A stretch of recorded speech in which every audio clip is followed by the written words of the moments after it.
अस्सलाम वालेकुम। उम्मीद करता हूँ कि आप लोग खैरियत से होंगे। आज की जो वीडियो है उसमें हम लोग वेरिएबल्स और डेटा टाइप्स के बारे में पढ़ेंगे। My self engineer Azhar Iqbal.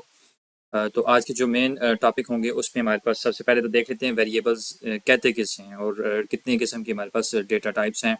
और जो हमारे पास जो मेन हमारे पास जो डेटा टाइप्स होंगी उसमें इंट डेटा टाइप, फ्लोट, बूल, बाइट, कैर, इनको हम डिस्कस करेंगे थोड़े से।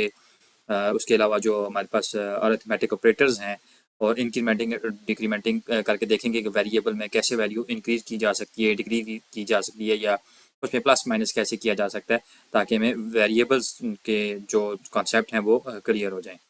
अब वेरिएबल है क्या? वेरिएबल को आप इस तरह से रिलेट कर सकते हैं, जिस तरह से एक बकेट होती है उससे रिलेट कर सकते हैं।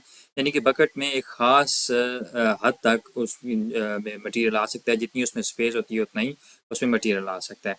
अब वो अगर आपके पास वो बकेट फुल है तो आपको अगर नया अगर उसमें मटेरियल डालना है, कोई लिक्विड या जो भी चीज़ उसमें डालनी है, तो आपको एट फर्स्ट बकेट को एम्प्टी करना पड़ेगा और तब आप उसमें चीज़ें डाल सकते हैं। सेम फैशन में आपके पास वेरिएबल भी इसी तरह से आपके प्रोग्रामिंग लैंग्वेज में एग्जिस्ट करता है। आप इसको थोड़ा सा मैथ्स की तरफ चलते हैं, जो बेसिक मैथ्स आपकी जो पढ़ते रहे हैं अर्ली क्लासेस में, जिसमें आप कहीं एक्स वाई जी और वहाँ पर आपको टीचर बताते रहे ये एक्स वाई जी क्या वेरिएबल्स हैं। तो वेरिएबल्स इनको इसलिए कहते थे क्योंकि इनकी वैल्यूज़ चेंज हो जाती थी। कभी एक्स हमारे पास अगर 2 है तो थोड़ी देर बाद वो 12 भी हो सकता था, 20 भी हो सकता था, एक्स की कोई भी वैल्यूज़ हो सकती थी। तो ऐसे तमाम जितने भी जिसकी वैल्यूज़ चेंज हो सकती थी उसको हम क्या करते थे, वेरिएबल्स कहते थे। तो इसमें जो हमारे पास प्रोग्रामिंग में जो हमारे पास जो कंपाइलर है, जो हमारे पास जो वेरिएबल होंगी उनकी जो डेटा टाइप्स होंगी वो उनका साइज़ भी होगा। फॉर एग्जांपल अगर मैं एक ख़ास डेटा टाइप की बात करता हूँ तो हो सकता है वो हमारे पास कम डेटा स्टोर कर सके। एक अनदर डेटा टाइप है वो हमारे पास थोड़ा ज़्यादा देन उससे ज़्यादा डेटा स्टोर कर सके। इस तरह से डेटा टाइप में भी हमारे पास ख़ास हद तक हम डेटा स्टोर कर सकते हैं। वो फिर हमें डिफ़ाइन करना पड़ता है। अगर हमने कम डेटा स्टोर करना है नॉर्मली ये लिखेंगे, थोड़ा ज़्यादा स्टोर करना है तो उसके साथ हम कुछ चीज़ें ऐड कर देंगे। ये चीज़ें आज की वीडियो में हम देखेंगे। इसको आप बेशक किस तरह से बकेट से रिलेट कर लें ताकि आपके माइंड में कॉन्सेप्ट बन जाए। जिस तरह बकेट डिफरेंट साइजेज़ हैं, बकेट के डिफरेंट साइजेज़ हैं, उसमें डिफरेंट आपके पास जो है मटेरियल आ सकता है। इसी तरह से हमारे पास जो वेरिएबल्स होंगे उनमें भी डिफरेंट टाइप्स का और डिफरेंट साइज़ का डेटा हमारे पास आएगा। एट फर्स्ट हम डिस्कस करते हैं int. Int is your first data type. इसको हम इंटीजर कहते हैं। अब जो इंटीजर है उसमें आपके पास जो पॉइंट्स वाली वैल्यूज़ हैं वो एग्जिस्ट नहीं करेंगी। जो इसमें पॉइंट्स वाली वैल्यूज़ हैं वो अदर डेटा टाइप आ जाएगा। इसमें नॉर्मली जो आपके पास नंबर है ना, 1 2 3 4 5 6 7, इस तरह से माइनस में भी जो आपके पास वैल्यूज़ हैं वो भी -1 -2 -3 -4 इस तरह से। तो ये आपके पास तमाम की तमाम नेगेटिव टू पॉजिटिव आपके पास तमाम जो वैल्यूज़ होंगी वो आपके पास इंट डेटा टाइप में आ जाएंगी। तो ज़ीरो के लेफ्ट साइड पे आपके पास माइनस वैल्यूज़ हैं और ज़ीरो टू राइट आपके पास पॉजिटिव वैल्यूज़ एग्जिस्ट करेंगी। अब इसको जब हमने कोई वेरिएबल को जब लिखना होगा अपने कोड में तो कैसे लिखेंगे? एट फर्स्ट आपने जो डेटा टाइप है वो मेंशन करनी है, जैसे हमारे केस में इंट है। देन वेरिएबल का नाम, ये नाम बड़ा इंपॉर्टेंट होता है, ये मीनिंगफुल होना चाहिए। आप इस वैल्यू की जगह आप कुछ भी लिख सकते हैं। ये नाम आपकी अपनी मर्जी का होगा, लेकिन द गुड प्रैक्टिस इज़ कि ये मीनिंगफुल हो। मीनिंगफुल से मुराद ये है कि जो काम कर रहे हैं उससे मिलता जुलता उनका वेरिएबल होना चाहिए। फॉर एग्जांपल मैं एक मोटर की स्पीड को कंट्रोल कर रहा हूँ तो मैं वहाँ पर वेरिएबल एक्स नहीं यूज़ करूँगा। यूज़ कर सकता हूँ लेकिन नहीं करूँगा क्योंकि कोड में दोबारा मुझे याद ही नहीं रहेगा कि एक्स किस लिए यूज़ होगा। मैं वेरिएबल का नाम कुछ मोटर स्पीड लिख दूंगा या इस तरह से लिख दूंगा। ठीक है, तो ये हमने ये नाम जो है ना वो मीनिंगफुल लिखने हैं। At first type, then variable name, then equal to, और अगर आपके पास उसको कोई वैल्यू असाइन करना चाहते हैं तो वो आप उसमें लिखेंगे। जैसे इस केस में हमारे पास क्या है 5, और ये जो सेमी कॉलन है ये आपके पास है, ये प्रोग्राम का सिंटैक्स है जिसमें आपको सेमी कॉलन लिखना पड़ता है। अब जब आप वैल्यूज़ असाइन कर देते हैं, आपने वेरिएबल को डिक्लेयर भी किया, वैल्यूज़ भी असाइन कर दी, तो अब इसकी मेमोरी में वैल्यू के नाम से एक आप ये कह दें कि एक लोकेशन बन जाएगी मेमोरी, और वहाँ पर ये जो वैल्यू 5 है ये उसमें सेव हो जाएगी। ठीक है, तो वंस अगेन फिर रिपीट करता हूँ, कोई भी वैल्यू आप जब असाइन करते हैं तो जब आप इस तरह से लिखेंगे तो ये वैल्यू के नाम पे आपके पास मेमोरी में एक लोकेशन बन जाएगी, एक डब्बा बन जाएगा। उस डब्बे में आपने इक्वल टू किया तो ये क्या हो गया, 5 उसमें सेव हो गया। उस डब्बे का नाम वैल्यू है और 5 उसमें वैल्यू चली गई है। जब नई वैल्यू देंगे तो 5 खत्म हो गया, दूसरी आ जाएगी। दूसरा तरीका ये है, आप वैल्यू साइन ना करें, जस्ट आप वैल्यू अपना डेटा टाइप मेंशन करें और वेरिएबल का नाम लिख दें। तो इसमें आपने जो है वो आप वैल्यू साइन नहीं कर रही हैं, जस्ट आपने उसको डिक्लेयर किया, इनिशियलाइज नहीं किया। This is called initialization. Just declare कर दिया आपने वेरिएबल को। तो अब इस केस में वो ऑटोमेटिकली जो आपका कंपाइलर है, हमारे केस में वो आर्डिनो का जो कंपाइलर है वो होगा, तो वो इसको ऑटोमेटिकली ज़ीरो असाइन कर देगा। लेकिन कुछ ऐसे कंपाइलर भी हैं कि जिसमें अगर आप वैल्यू आप साइन ना करें तो कुछ वैल्यूज़ उठा लेते हैं, बगिंग वैल्यूज़ उठा लेते हैं। तो उसमें भी अच्छी प्रैक्टिस यही होती है कि आप शुरू में कोई ना कोई वैल्यू साइन कर दें, बेशक आप ज़ीरो ही साइन कर दें, लेकिन जो आर्डिनो का कंपाइलर है वो इसको ज़ीरो वैल्यू दे देगा।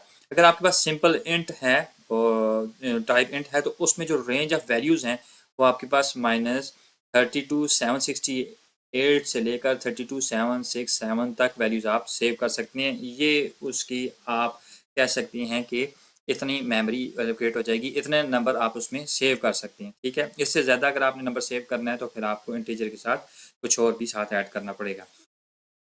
अब एट फर्स्ट थोड़ा सा इसको, क्योंकि हमने ज़रा सा इसको रन करके देखते हैं, तो कुछ चीज़ें आपको ये पता होनी चाहिए। अभी इसकी डिटेल में बेशक ना जाएं। ये फंक्शंस हैं। पहला फंक्शन है सीरियल डॉट बिगिन 9600। क्या है मैं अभी बता देता हूँ, लेकिन हम जब इस टॉपिक पे सही एग्जैक्टली पहुँचेंगे तो उस टाइम पे हम लोग इसको इन डेप्थ स्टडी करेंगे। लेकिन अभी तक ये आप अपने माइंड में ये रख लें कि जब आपने सीरियल डेटा भेजना होता है, सीरियल कम्युनिकेशन करनी होती है आर्डिनो से कंप्यूटर में या आर्डिनो से किसी और सेंसर की तरफ या सेंसर से आर्डिनो की तरफ, सीरियली डेटा जब जाता है, बिट वाइज जाता है, तो आपने एक चीज़ डिफाइन करनी होती है which is called baud rate. Baud rate से मुराद है कितनी बिट्स जाएँ उसमें पर सेकंड, कितनी बिट्स जाएँ, कितनी स्पीड से जाए। तो ये आपके पास स्टैंडर्ड्स हैं, जैसे 9600 है, इस तरह से आपके पास और भी स्टैंडर्ड्स हैं। तो ये आप बताते हैं। अब दोनों जो मशीन्स होंगी, चाहे वो आपके पास एक केस में आर्डिनो है और दूसरा आपके पास मशीन आपका कंप्यूटर है। अब दोनों को पता चल गया कि ये इतनी स्पीड से डेटा भेजेगा और रिसीवर को पता है ये इतनी स्पीड से डेटा आ रहा है, वो इतनी स्पीड से रिसीव करेगा। इसलिए हमें पहले एट फर्स्ट हमें बार्ड रेट, जब भी सीरियल कम्युनिकेशन करनी होगी तो हम बार्ड रेट डिफाइन कर देते हैं। नहीं करेंगे तो कॉन्फ्लिक्ट आ जाएगा, वो ज़्यादा बिट्स भेजेगा, ये कम रिसीव करेगा, या वो कम भेजेगा तो ये ज़्यादा मतलब ज़्यादा के रिसीव के चक्कर में होगा और उसमें एरर्स आ जाएंगे, या लाइक दैट। इसलिए कम्युनिकेशन फेल हो जाएगी। सीरियल कम्युनिकेशन में आपको बार्ड रेट डिफाइन करने पड़ते हैं। तो पहला जो फंक्शन है ये बिल्ट इन फंक्शन है, ये इसी तरह से हमें लिखना होता है। Serial dot begin serial dot print, या हमें वो जो भी हम भेजेंगे वो स्क्रीन पे प्रिंट हो जाएगा। Then serial dot print L. इन दोनों में ये फ़र्क है प्रिंट और प्रिंट एल में, कि प्रिंट जो है वो एक लाइन में सारा प्रिंट करता रहता है, प्रिंट एल जो है वो न्यू लाइन में आपके पास करेक्टर, जो ही नया करेक्टर आएगा नई लाइन में प्रिंट कर देगा, जो ही नया करेक्टर आएगा न्यू लाइन में प्रिंट कर देगा। इन दोनों में ये तीन फंक्शन सिर्फ आप अपने सिर्फ इसलिए रखें कि आपने सीरियली जब भी कम्युनिकेशन करें ये फंक्शन यूज़ होंगे। अभी मैं क्यों बता रहा हूँ, क्योंकि अभी हम लोग इसको आर्डिनो के साथ इंटरफेस करेंगे और हम वेरिएबल्स में डेटा डाल के उसके आउटपुट जो है हम सीरियल मॉनिटर पे देखेंगे, ताकि आपको ये उस टाइम पे ये मसला ना हो। चलें जी, हम इनको देखते हैं। अभी हम लोग इसको रन करते हैं, न्यू फाइल एक ओपन कर लेते हैं, इसमें ज़रा वेरिएबल्स इनिशियलाइज करके देखते हैं। लेट हमारे केस में पहले क्या करेंगे, इंट, मैं अपने वेरिएबल का नाम माई वेरिएबल दे रहा हूँ, तो आपने स्पेलिंग छोटा बड़ा जो भी है वो आपने चेक करना है, उसी तरह से दोबारा लिखना है। इक्वल टू 5 मैंने वैल्यूज इनिशियलाइज करवा दी है इसमें। तो अब इसको मैं ज़रा प्रिंट करके देखता हूँ, सीरियल अपने मॉनिटर पे प्रिंट करके देखता हूँ। तो आपने अभी serial dot begin dot rate define करना है, फिर देन आपने इसमें जो है वो सीरियल डॉट प्रिंट एल कर दें ताकि वो वैल्यूज़ प्रिंट हो जाए। माई वेरिएबल उठा के लिखें, क्योंकि माई वेरिएबल में इस टाइम देखते हैं क्या वैल्यूज़ आ गई हैं। तो इसको मैं जो है वो अपना अपलोड करके ये सीरियल मॉनिटर के ऑप्शन पे देखता हूँ, तो ये देखें 5 आ गया। ये एक्चुअली क्या है, माई वेरिएबल में 5 सेव हो गया, इस मेमोरी लोकेशन में 5 सेव हो गया। अब एक और ये काम करते हैं कि जिस तरह से मैंने बात की थी कि इसमें अगर कोई वैल्यू अगर आप शुरू में इनिशियलाइज नहीं करते हैं तो पहले इसको हम सेव कर लेते हैं अपनी फ़ाइल को। तो सेव कर लेते हैं जी हम इसको कहीं। तो अब कोई वैल्यू अगर इनिशियलाइज नहीं करेंगे तो आपके पास आउटपुट में ज़ीरो आएगा। सीरियल मॉनिटर पे देखें तो आपने रन किया तो ज़ीरो आ गया।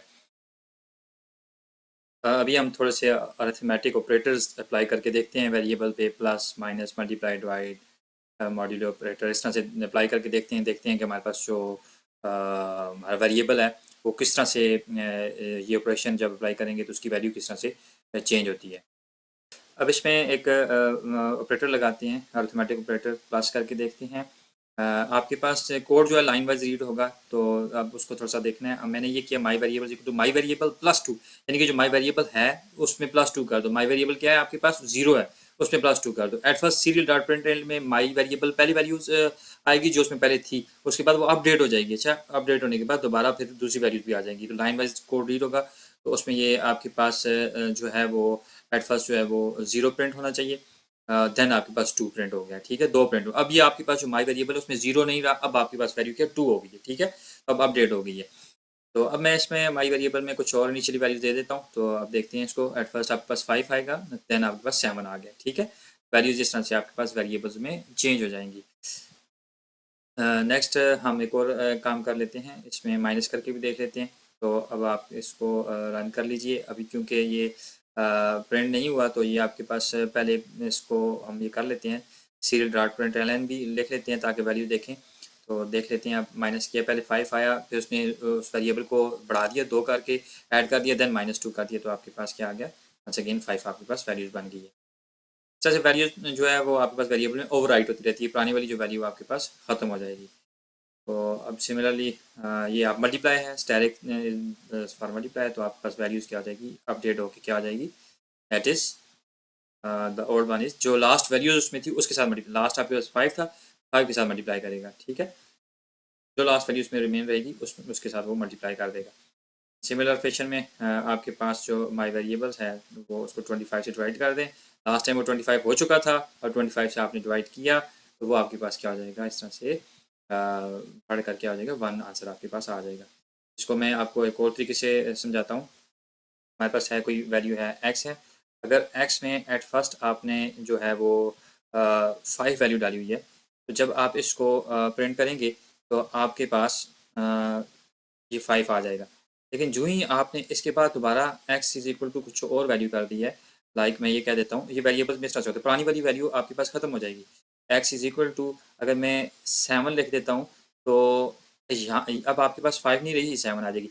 यहाँ पर जो आपने वो किया था ना, सीरियल जो आपके पास वो ऑप्शन था, सीरियल क्या था आपके पास, सीरियल थोड़ा सा लिखने में मसला होता है, लाइक दिस वन, सीरियल मैं कर देता हूँ, प्रिंट कर देता हूँ डॉट प्रिंट जो आपने करते हैं, अगर आप इस केस में पहले करेंगे PRINT प्रिंट, देन यहाँ पर हमने x अगर प्रिंट करते हैं, अगर मैं इस लाइन के बाद सीरियल डॉट प्रिंट करूँगा तो इस टाइम पे x क्या था, 5 था, तो ये आपके पास 5 आंसर देगा। लेकिन ये सीरियल डॉट प्रिंट में अगर इस लाइन की बात करूँगा तो ये आपके पास क्या हो जाएगा, ये आपके पास कोई अदर वैल्यूज़ आ जाएंगी। लाइक मैं इसको आपको और समझा देता हूँ, थोड़ा सा इसको हम कर लेते हैं, नीचे कर लेते हैं कट करके इस तरह से, ताकि आपको सही से समझ आ जाए। इसको मैं नीचे ले जाता हूँ, फाइन, और इसको मैं यहाँ पर कंट्रोल C कर लेता हूँ, कंट्रोल X कर लेता हूँ, यहाँ पर उसको मैं कंट्रोल V कर लेता हूँ, ये यहाँ पर इसको प्रिंट कर देते हैं, और एक और जगह कंट्रोल V कर लेते हैं, यहाँ पर कर लेते हैं। अब आपको सही समझ आएगी। अब ये देखें, x इज इक्वल टू 5 है, यहाँ पर जब आप सीरियल प्रिंट करेंगे कोड लाइन वाइज रीड होता है, पहले पहली लाइन रीड होगी, फिर दूसरी, फिर तीसरी, फिर चौथी, फिर पांचवी, इस तरह से। तो यहाँ पर x क्या था, 5 था, जो ही प्रिंट करेंगे तो आपके पास 5 आंसर आ जाएगा।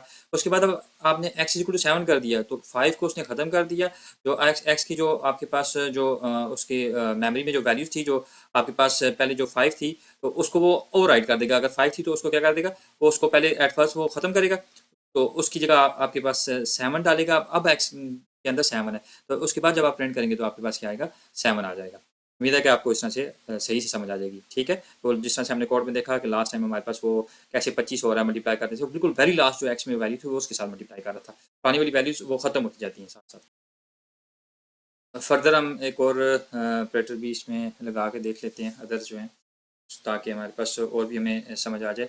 अब हमने my variable is equal to 3 रख लिया, then my variable model divide by 2 करेंगे, तो आपके पास क्योंकि ये इंटीजर है तो इसमें पॉइंट्स वाली वैल्यूज़ आपके पास नहीं आएंगी। अच्छा, क्योंकि integer only can save without points value. तो इसको जब आप रन करते हैं तो आपके पास ये देखें 1 आपके पास रिमाइंडर आ गया। ठीक है, उसने डिवाइड बाई 2 किया, 1.5 आना चाहिए था, लेकिन 0.5 को उसने ओमिट कर दी, क्योंकि ये पॉइंट के बाद वाली वैल्यूज़ नहीं लेता है, ये इसकी डेटा टाइप है इंटीजर है, इसको थोड़ा सा आपने माइंड में रखा। तो उसके अलावा अगर आप इसमें कोर ऑपरेटर लगा के देख लेते हैं, 6 रख लें, तो 6 देन आपके पास जो रिमाइंडर वाला ऑपरेटर है विच इज़ मॉड्यूलस ऑपरेटर, तो उसको भी हम देख लेते हैं। माई वेरिएबल्स, ये मॉड्यूलस ऑपरेटर के लिए आप मॉड्यूलस वो परसेंटेज वाला साइन लगाएंगे। इसमें ये होता है कि आपके पास रिमाइंडर आपको दे रहा होता है, ठीक है। जो भी रिमाइंडर आएगा वो आपको माई वेरिएबल में ही सेव हो जाएगा। My variable equal to my variable modulus 2 करते हैं तो वो वंस अगेन जो माई वेरिएबल वैल्यू उसी में सेव होती है, ठीक है जी। तो ये आपके पास रिमाइंडर क्या आ गया, 0 आ गया। सिमिलरली फर्दर जो है आप इसको 3 कर दें तो वंस अगेन आपके पास रिमाइंडर क्या 0 है। 3 जो है ना वो 6/3 करेंगे तो आंसर 0 ही आएगा। जब 4 करेंगे तो आपके पास रिमाइंडर 2 आ जाएगा, क्योंकि आप इसको जब डिवाइड करते हैं तो आपके पास आंसर क्या आता है, रिमाइंडर क्या आता है, 2 आ जाता है, ठीक है। फर्दर इस तरह से जब 5 करेंगे तो रिमाइंडर आपके पास 1 आएगा। ये आपके पास कुछ अर्थमेटिक ऑपरेटर्स थे। अभी हम देखते हैं अगर हमारे पास एक से ज़्यादा वेरिएबल्स हैं तो उस केस में कैसे हम लोग दो वेरिएबल्स को ऐड कर सकते हैं। चलिए जी, हमारे पास है इंट माई सेकंड वेरिएबल, उसको भी हम वैल्यू को इनिशियलाइज करवा देते हैं। तो before using we have to declare at first. अगर हम उसको डिक्लेयर नहीं करेंगे वेरिएबल को तो हम यूज़ नहीं कर सकेंगे। उसकी एग्जांपल भी देख लेते हैं। एट माई फर्स्ट वेरिएबल हमारे पास ये है, इस तरह से प्लस सेकंड वेरिएबल, दोनों में एक में वैल्यू 6 स्टोर होगी है, दूसरे में वैल्यू 5 स्टोर होगी। जब इनको सम अप करेंगे, अपलोड करके हम इसको सीरियल मॉनिटर पे देख लेते हैं, हमारे पास आंसर क्या आया, 11 आ गया। अब ये 11 कहीं किसी वेरिएबल में स्टोर नहीं है, ठीक है। आप जस्ट सम अप कर रहे हैं या अभी सब्ट्रैक्शन करके भी देख लें तो आपके पास 1 आ जाएगा। ये 1 या जो आपके पास 11 आया था ये कहीं फर्दर स्टोर नहीं हो रहा, क्योंकि आपने किसी वेरिएबल में इसको नहीं डाल रहे, जस्ट आप इसको अर्थमेटिक ऑपरेटर लगा के आप वैल्यूज एक्सट्रैक्ट कर रहे हैं। आपके बाद आपके पास आंसर क्या आ जाएगा, 30 आ जाएगा। आपने मल्टीप्लाई कर लिया। अच्छा, अब मैं ये चाहता हूँ कि मैं इनका जो आंसर है वो किसी वेरिएबल में स्टोर करूँ, तो मैं एक और वेरिएबल को डिक्लेयर कर लेता हूँ, उसका नाम कोई और रख लेता हूँ। सेम नाम नहीं हो सकता वो, अदर देन दिस नेम, कोई भी XYZ रख लें। मैंने कहा था नाम मीनिंगफुल होंगे, तो मैं इधर माई थर्ड वेरिएबल रख रहा हूँ ताकि हमें समझ आए कि जस्ट वेरिएबल टाइप की चीज़ है। तो मैं इस तरह से माई थर्ड वेरिएबल में हम लोग माई वेरिएबल फर्स्ट और जस्ट माई वेरिएबल और माई सेकेंड वेरिएबल जो है वो स्टोर कर देंगे। उन दोनों का जो भी अर्थमेटिक ऑपरेट करना है वो इसमें स्टोर हो जाएगा, प्लस माई सेकेंड variable. तो we will get my third variable। Monitor में देखिए तो आपके पास 11। अब ये वैल्यू माई थर्ड वेरिएबल जो वेरिएबल हमने डिक्लेयर किया उसमें स्टोर होगी, पहले वैल्यू स्टोर नहीं हो रही थी, ठीक है।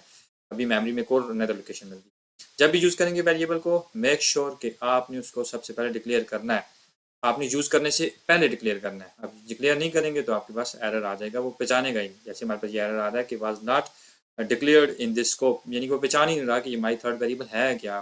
तो उसको यूज़ करने से पहले आपने उसको डिक्लेयर करना है। अब आप इसके अगर बाद में अगर आप इसको डिक्लेयर करते हैं तब भी आपके पास वो एरर आएगा, क्योंकि मैंने बताया था आपको कि कोड जो है लाइन वाइज रीड होता है, ऊपर से नीचे की तरफ रीड होता है। तो जो ही जब वो माई थर्ड वेरिएबल पे आएगा तो वहाँ पर वो एरर दे देगा, क्योंकि ये डिक्लेयर आपके पास बाद में हुआ है। यूज़ पहले कर लिया और डिक्लेयर आपने बाद में किया, उसने एरर ऊपर वाली लाइन में दे दिया, उसने नीचे वाली लाइन में गया ही नहीं। जब भी यूज़ करेंगे उसको अभी हम देख लेते हैं incriminating and decrementing the variable. हमारे पास दो तरह की इंक्रीमेंटिंग होगी, post and pre. Post increment and post decrement, इस तरह से प्री इंक्रीमेंट और प्री डिक्रीमेंट। इनको देख लेते हैं हम थोड़ा सा। इंक्रीमेंट का पर्पज़ ये है कि आपके पास वैल्यू इंक्रीज बाय 1 हो जाए, और इस तरह से डिक्रीमेंट का पर्पज़ ये है कि आपके पास जो वेरिएबल है वो डिक्रीज बाय 1 हो जाए। तो लेट हमारे पास माई वेरिएबल है जो कि हमने इनिशियलाइज करवाया हुआ है 6 के साथ, तो हम इसको पोस्ट इंक्रीमेंट करते हैं, प्लस प्लस के 2 सिंबल लगाएंगे तो अब आपके पास जो माई वेरिएबल है वो 6 + 1 हो जाएगा। अब इसको अपलोड करके सीरियल मॉनिटर पे देखें तो आपके पास आंसर 7 आएगा। सिमिलर फैशन में हम इसको प्री इंक्रीमेंट करके देख लेते हैं। तो प्री इंक्रीमेंट जब करेंगे तभी आपके पास 6 + 7 होगा। अब इन दोनों में कोई फ़र्क है? जी हाँ, डेफिनेटली फ़र्क है। अब हम इसको serial dot print L N का जो फंक्शन है वहाँ पर ये काम करके देखते हैं।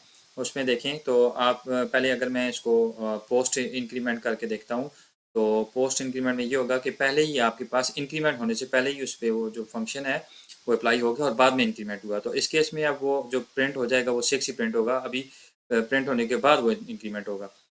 लेकिन जो दूसरा केस है उसमें प्री इंक्रीमेंट में ये हो जाएगा, वो पहले जो है ऑपरेटर अप्लाई हो रहा है इंक्रीमेंट वाला, और बाद में जो है ना वो उस फंक्शन में वो माई वेरिएबल अपडेट होके अप्लाई हो जाएगा। तो अब ये इसको मैं इस तरह से कर लेता हूँ। तो प्लस प्लस पहले कर देता हूँ। अब ये पहले इंक्रीमेंट हो गया, 7 हो गया, 7 वेरिएबल माई वेरिएबल्स में चला गया, तो उसके बाद ये प्रिंट हमारे पास हो गया। तो सिमिलर फैशन में हमारे पास जो पोस्ट डिक्रीमेंट और प्री डिक्रीमेंट है वो भी इसी तरह से काम करते हैं। वो आप उसको इंक्रीमेंट और डिक्रीमेंट करके इस तरह से आप देख सकते हैं। अगर आप उसको पोस्ट डिक्रीमेंट करते हैं तो आपके पास 6 minus 1 which is equal to 5 आ जाएगा। And the another one is आपके पास इसको प्री करके देख लें तब भी आपके पास आंसर 5 आ जाएगा विच इज़ -1 कर देगा। जो हमारे पास अदर डेटा टाइप है वो हमारे पास है फ्लोट है। फ्लोट में ये है कि आपके पास जो पॉइंट्स के बाद की वैल्यू जो है वो भी आपके पास वेरिएबल में आ जाएंगी। लेट अगर हम इस वैल्यू को देखें 863.267 तो पॉइंट जो वैल्यू है पॉइंट डेसिमल मार्क जो है उसके लेफ्ट साइड पे जो है वो इंटीजर वैल्यू है और डेसिमल के बाद जो आपके पास पॉइंट्स वाली वैल्यू जो है वो फ्लोट में कंसिडर होंगी। लेकिन यही अगर आपने पूरी की पूरी वैल्यू अगर आपने एक इंटीजर टाइप वेरिएबल में जब सेव करेंगे तो वो 267.267 को इग्नोर कर देगा, जस्ट 863 को ही सेव करेगा। लेकिन जब आप वेरिएबल टाइप फ्लोट जब आप उसको डिक्लेयर करेंगे तो वो पूरी की पूरी डेसिमल वैल्यू के बाद सेव करेगा। बाय डिफ़ॉल्ट ये तकरीबन 7 वैल्यूज़ तक ये डेसिमल के बाद जो है वो सेव करता है।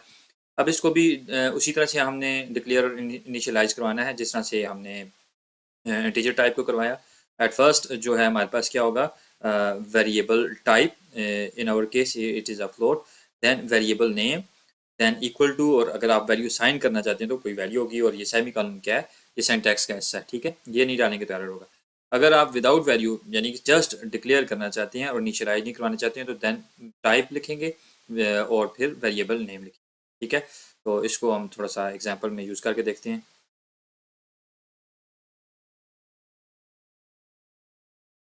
फ्लोट, माई फ्लोट वेरिएबल, ये मैंने एक वेरिएबल का नाम लिखा, equal to some value which is 7.8। उसके अलावा हम इसको सीरियल प्रिंट करके देख लेते हैं तो ये हमारे पास 7.80 पूरी वैल्यू हमारे पास प्रिंट हो गई है। इस तरह से अगर हम इसी वैल्यू को इंटीजर टाइप में अगर सेव करते हैं 7.8 को, तो अभी हमने बात की तो वो जस्ट पॉइंट से लेफ्ट वाली वैल्यू तो प्रिंट करेगा, लेकिन जो पॉइंट की राइट साइड पे वैल्यू है उसको प्रिंट नहीं करेगा। तो इनको देख लीजिए सीरियल डॉट प्रिंट करके, पहली वाली में 7.8 आ जाएगा और दूसरी वाली में आपके पास जस्ट 7 आएगा, ठीक है। 7.8 फ्लोट वैल्यूज आ गई। माई फ्लोट वेरिएबल जो है वो फ्लोट टाइप का है, और माई इंटीजर वैल्यू जो इंट वेरिएबल जो है वो इंटीजर टाइप है, ठीक है। वेरिएबल के नाम कुछ भी हो सकते हैं, आपकी अपनी मर्जी के हो सकते हैं, ठीक है। तो जस्ट मेक इट मीनिंगफुल हमने रेलिवेंट बनाया ताकि आपको अंडरस्टैंडिंग हो जाए, ईजी हो जाए आपको समझ। देन इसमें उसी तरह से कोई आप मैथमेटिकल ऑपरेटर उसी तरह से इम्प्लीमेंट कर सकते हैं जिस तरह से आपने इंटीजर पे लगाया। इंटीजर का ये था कि आप जब डिवाइड करते थे तो आपके पास डेसिमल वैल्यूज नहीं आती, लेकिन इस केस में आपके पास जब डिवाइड करेंगे तो डेसिमल वैल्यूज भी आपके पास पूरी आ जाएंगी। Double back slash means comment होगी है, वो लाइन अब आपके पास रीड नहीं होगी, जस्ट पहली वाली सीरियल डॉट प्रिंट लाइन आपके पास प्रिंट होगी जो कि पूरी फ्लोट वैल्यूज के साथ आ गई।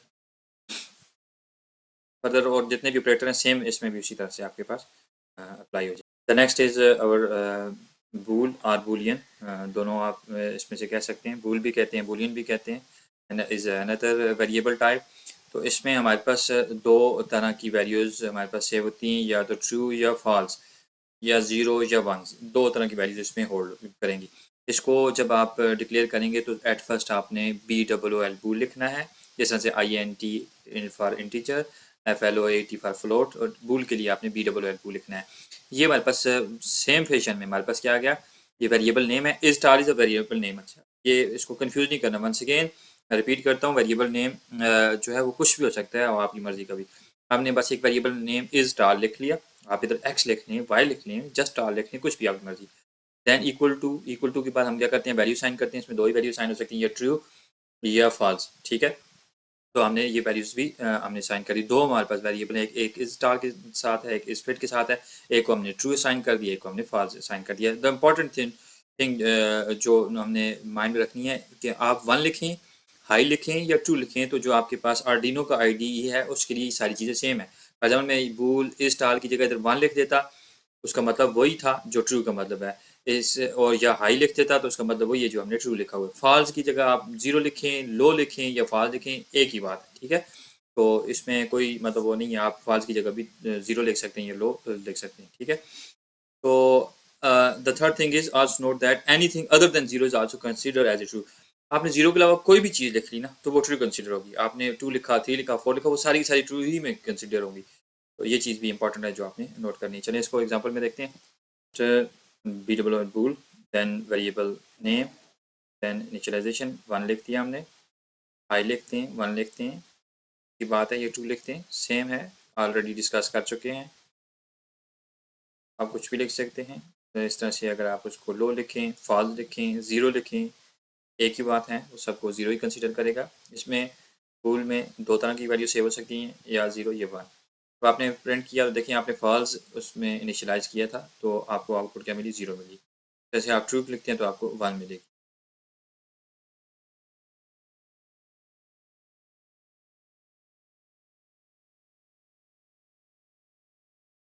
अदर देन ज़ीरो जो भी वैल्यू लिखेंगे तो वो हमारे पास ट्रू होगी, और ट्रू के करेस्पॉन्ड हमारे पास वन ही मिलेगा। ये हम डिस्कस कर चुके हैं। तो जो बूल टाइप है ये हमारे पास कंडीशनल स्टेटमेंट जब आएंगी ना कंपैरिजन वाली, उसमें हम लोग इसको यूज़ करेंगे। आया ये वैल्यू ग्रेटर है तो उसको ट्रू कर दो, स्मॉलर है तो उसको फॉल्स कर दो, लाइक दैट, इस तरह कुछ भी है तो उसके लिए आप जो है बूल यूज़ करेंगे।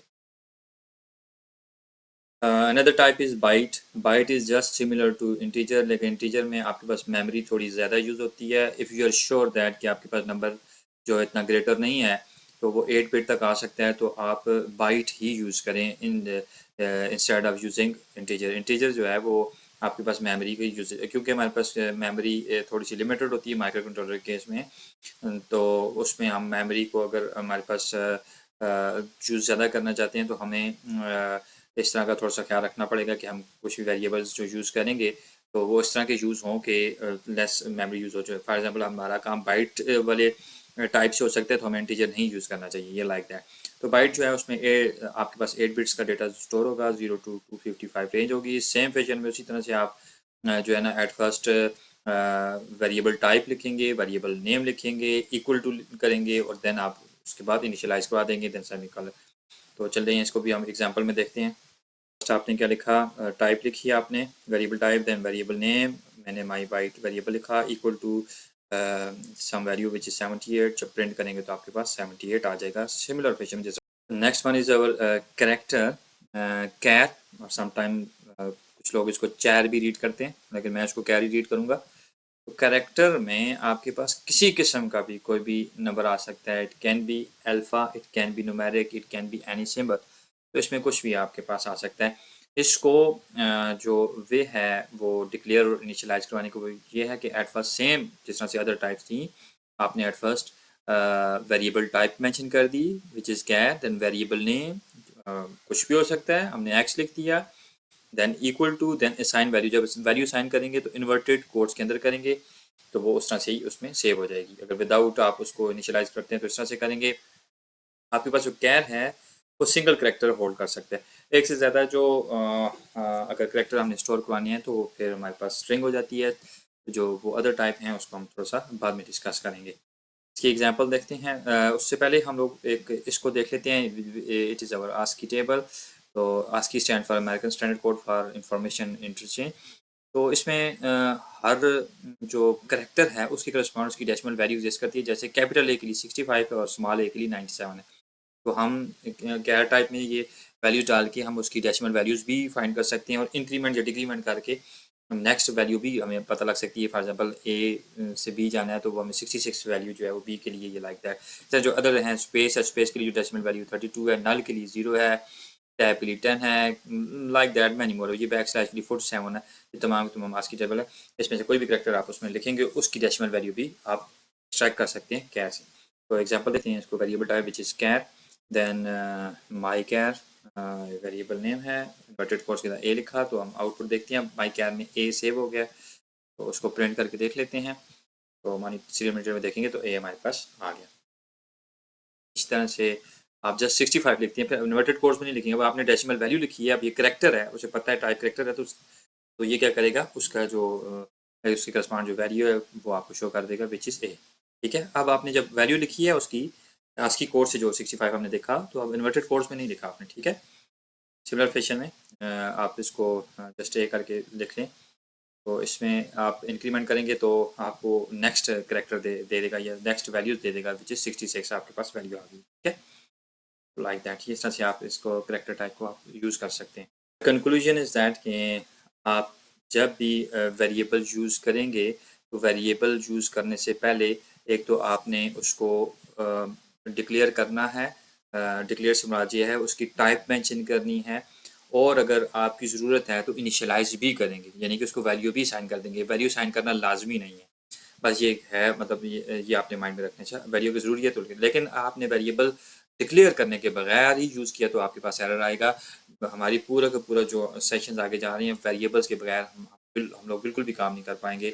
हमने हर वैल्यू जो है किसी ना किसी वेरिएबल में स्टोर करनी होगी, रिट्रीव करनी होगी। सेंसर से डाटा आ रहा होगा, वो किसी किसी वेरिएबल में सेव करेंगे, उसके करस्पॉन्ड एक्शंस लेंगे या लाइक दैट। तो इसलिए ये वेरिएबल्स जो है वो बहुत इंपॉर्टेंट है, और इंपॉर्टेंट होने के साथ उनकी टाइप्स को जो है ना वो मेमोराइज करना भी उतना ही ज़्यादा इंपॉर्टेंट है। तो हमारे पास और भी टाइप्स हैं, जिसमें एक अरे है और स्ट्रिंग है। अभी उसको इसलिए नहीं यूज़ किया कि उसमें हमारे पास कुछ और चीज़ें हमने पढ़नी है, जिसमें लूप्स वगैरह हैं। तो जब हम लूप्स में पहुंचेंगे तो उसमें हम अरे को भी डिस्कस कर लेंगे और स्ट्रिंग को भी डिस्कस कर लेंगे, ठीक है। For the time being string is just like a character, और अरे जो है वो कह सकते हैं कि आपके पास जैसे मैट्रिक्स होता है, मल्टी डायमेंशनल होती हैं, तो उनको उस टाइम पे हम लोग डिस्कस करेंगे। तो नेक्स्ट वीडियो तक के लिए मैं इजाज़त चाहूँगा। अपना ख्याल रखिएगा। अल्लाह हाफिज़।